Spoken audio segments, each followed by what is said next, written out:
Hello बच्चों, good morning. My name is Sonu Kumar Maurya.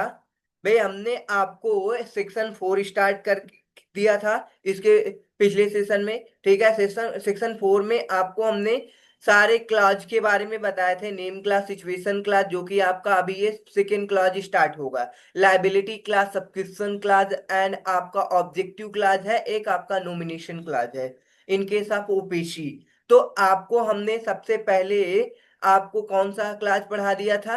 Name class complete करा दिया है भाई। नेम क्लास को आप प्रॉपर तरीके से कंप्लीट कर लो, बुक से भी लेक्चर से कंप्लीट कर लो और रिवीजन भी कर लो। अब आगे आपका सेकेंड क्लास दे रखा है, situation class, section 4 sub section 1 clause B.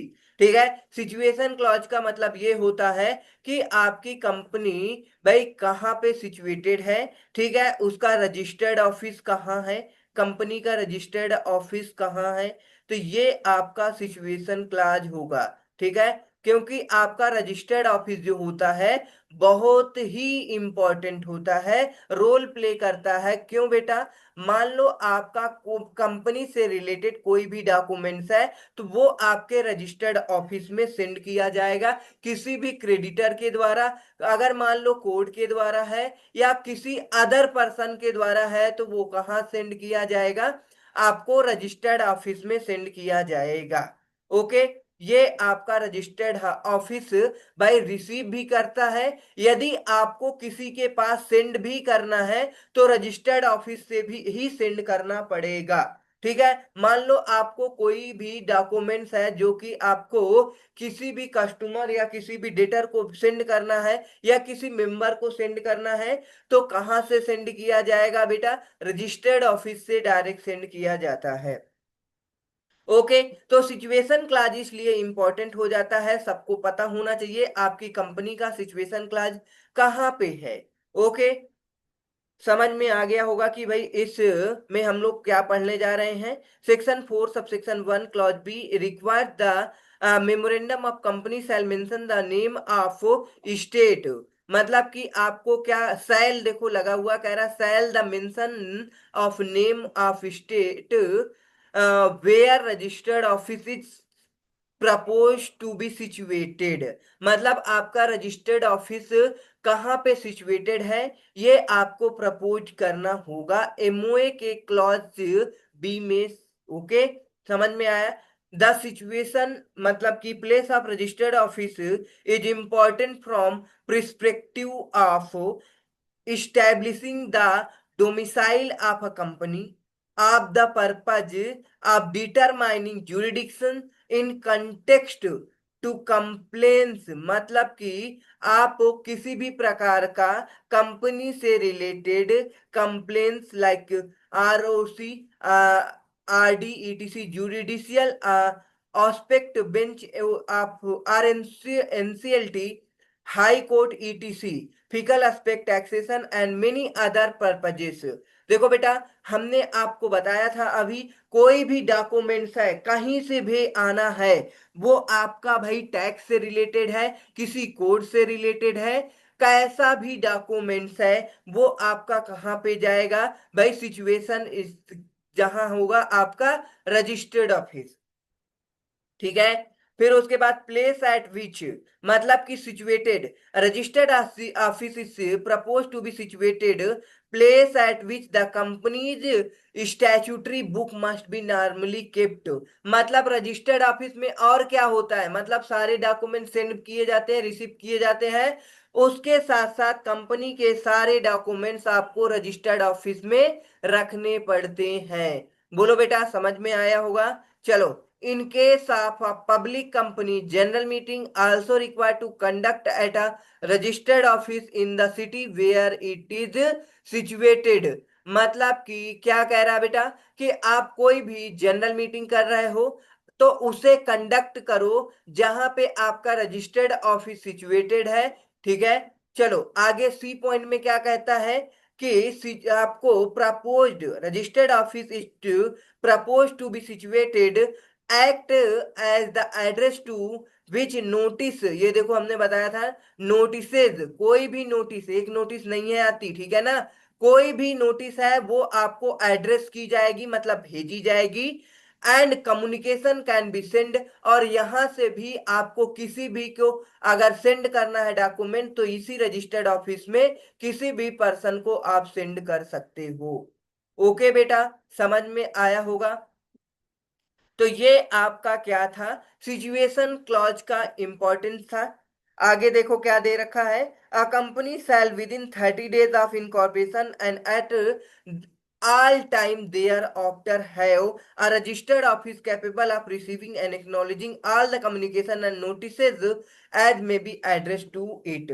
मतलब कि जैसे ही आपकी कंपनी क्या होती है, इनकॉर्पोरेट होती है, ठीक है ना, with in 30 days of its incorporation and at all time thereafter, ठीक है ना, ऑल टाइम देयर आफ्टर, उसके बाद have a registered office capable of receiving, आपके पास होना चाहिए एक रजिस्टर्ड ऑफिस जो कि कैपेबल हो रिसीव करने के लिए, एक्नॉलेजमेंट करने के लिए किसी भी प्रकार के कम्युनिकेशंस को। ओके, समझ में आया बेटा। चलो, अब आगे एक आपका दे रखा है क्लॉज एंड, ये क्या है, ऑब्जेक्ट क्लॉज। थर्ड क्लॉज आपको दे रखा है ऑब्जेक्ट क्लॉज। ओके, सेक्शन 4 का थर्ड क्लॉज सी है ऑब्जेक्ट क्लॉज। चलो, क्या कह रहा है ये ऑब्जेक्ट क्लास का क्या मतलब होता है, सिंपल सी बात है भाई, अच्छे से आप इसके समझो। जैसे कि ये आपकी कंपनी है, ठीक है भाई, ये आपकी कंपनी है, तो देखो अब इस कंपनी का क्या होगा, एक ऑब्जेक्ट होगा, ठीक है ना। अब ये कंपनी अपने ऑब्जेक्ट से बाहर जा करके काम नहीं कर सकती है, ठीक है। अगर आप ऑब्जेक्ट से बाहर जा करके काम करोगे, मान लो कि भाई इस कंपनी का ये क्या रखा है, दे रखा है, ये इसका दायरा है, अगर बाहर जा करके काम करती है ये कंपनी, ठीक है ना, ये तो अल्ट्रा वायर्स हो जाएगा। क्या हो जाएगा, मतलब कि आपने ऑब्जेक्ट के बाहर जा करके काम किया है, ठीक है ना। कह रहा section 4 subsection 1 clause c requires the memorandum of company shall state the objects for which the company is proposed to be incorporated and any matter considered necessary in furtherance thereof। कह रहा है memorandum of company shall state the objects for which the company is propose to be incorporated and any matter considered necessary in furtherance thereof. Okay बेटा, समझ में आया कि आपको MOA के अंदर स्टेट किया जाता है कंपनी के ऑब्जेक्ट को, ठीक है ना। अब आप incorporated and any matter consider necessary in furtherance thereof. चलो, आगे कह रहा है कि आप क्या नहीं कर सकते हो, a company can not depart away to do, मतलब वही चीज हमने बोला था, आप एक कंपनी का ये क्या दे रखा है भाई, इस दायरे से बाहर आप जा करके कोई भी वर्क नहीं कर सकते हो। जो वर्क करना है कंपनी के अंदर ही, दायरे में ही करना है, मतलब जो भी ऑब्जेक्ट है कंपनी के ऑब्जेक्ट के लिए ही करो, मतलब कंपनी का जो ऑब्जेक्ट है उसी के ऑब्जेक्ट के अकॉर्डिंग आपको काम करना होगा, ऐसे नहीं होगा, ठीक है। Depart away to do anything beyond or outside its objects, मतलब कि आप नहीं कर सकते हो, company can not depart away to do anything beyond are outside its objects stated in memorandum, and if any act done beyond that will be ultra vires and void, same cannot be ratified even by the assent of whole body of shareholders। Okay बेटा, समझ में आया, मतलब कि company कोई भी ऐसा work beyond जाके नहीं कर सकती, आउटसाइड द इट्स ऑब्जेक्ट नहीं जाके कर सकती, ठीक है। जो एमओए के अंदर लिखा है ऑब्जेक्ट, उस ऑब्जेक्ट के बियॉन्ड आप वर्क नहीं कर सकते हैं। अगर आप करते हो तो वो एक्ट क्या हो जाएगा आपका, अल्ट्रा वायर्स, या फिर आपका वो कंट्रैक्ट एक्ट आपका वॉइड हो जाएगा। ओके बेटा, तो वाइड वॉइड हो जाएगा, same can not be ratified even by the assent of the whole body of share holder. आप ऑब्जेक्ट क्लॉज के बाहर जाके, मतलब अल्ट्रा वायर अगर आप करते हो, तो इसे किसी भी शेयर होल्डर के द्वारा रेटिफाई नहीं किया जा सकता। ठीक है ना? चाहे a all shareholder can not be ratify. ठीक है? रेटिफाइड का मतलब है शेयर होल्डर के पास पावर होती है कि भाई देखो देखो क्या होता है, कंपनी क्या होती है समझो। मान लो ये आपकी कंपनी है। अब ये दो चार पांच आप शेयर होल्डर मिल करके कंपनी को क्या कर लिया, इनकॉर्पोरेट करा दिया। ओके। और आप ये चार लोग पांच लोग मिलकर के क्या चूज कर लिए हो, एक कोई मतलब कि director, board of director, board of director choose करोगे। भाई ये पूरे मान लो कि दो तीन चार पांच जितने भी डायरेक्टर हैं, ये सारे के सारे डायरेक्टर अब क्या करेंगे, भाई कंपनी के बिहाफ पे, मतलब आपके बिहाफ पे ये शेयर होल्डर्स हैं। क्या ये शेयर होल्डर हैं? शेयर होल्डर्स के बिहाफ पे वर्क करेंगे। ठीक है ना? जो भी शेयर होल्डर अथोराइज करेंगे, सारा वर्क करेंगे, मतलब अथोराइज करेंगे, वो काम इन सबको शेयर होल्डर को करना होगा। और ऐसा काम करना होगा जिससे कंपनी को बेनिफिट हो, कंपनी आगे बढ़े। ठीक है ना? अब मान लो कि बोर्ड ऑफ डायरेक्टर ऐसा कोई काम कर दिए जिससे, भाई मान लो कि वो कंपनी के ऑब्जेक्ट क्लास के बाहर है, तो ऐसा भी नहीं है कि शेयर होल्डर बोल दिए चलो आपको जो ऑब्जेक्ट था कंपनी का उसके बाहर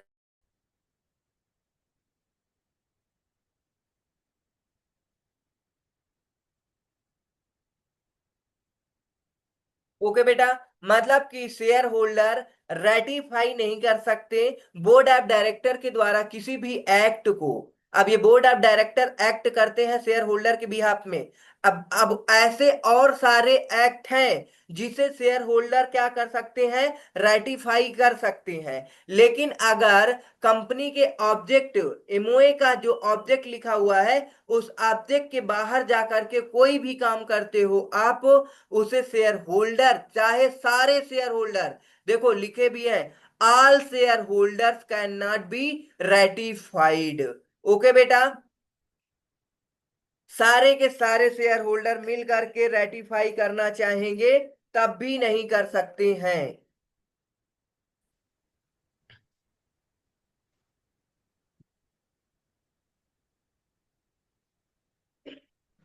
हाँ बेटा। तो अब अल्ट्रा वायर जो भी आप एक्ट करेंगे, उसे शेयर होल्डर्स भी क्या नहीं कर सकते, रेटिफाई नहीं कर सकते हैं। ये आपने जान लिया, समझ लिया। उसके बाद आपको देखो नोट लिखा हुआ है। नोट क्या लिखा हुआ है, act ultra vires to the authority of the directors may be ratified by the company. Articles provide for regulations inside scope established by MOA. Hence, act beyond ultra wire the articles can be ratified by the shareholder। मतलब कि आप MOA को मतलब देखो दो होते हैं, आपको हमने बताया, AOA articles of association and AOA memorandum of association.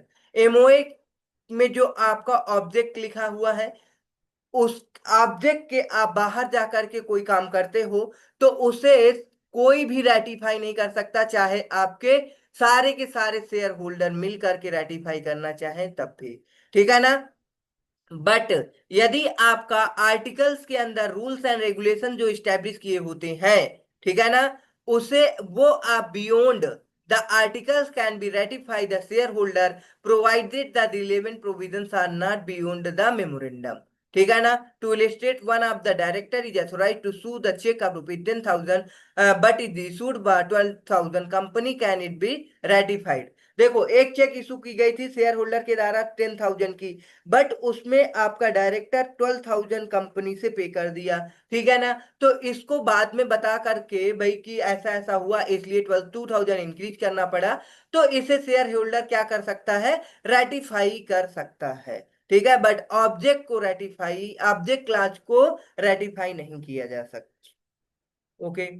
चलो एमओए का, it is worth nothing here that a memorandum of a company can be altered to within the scope of object, but such alteration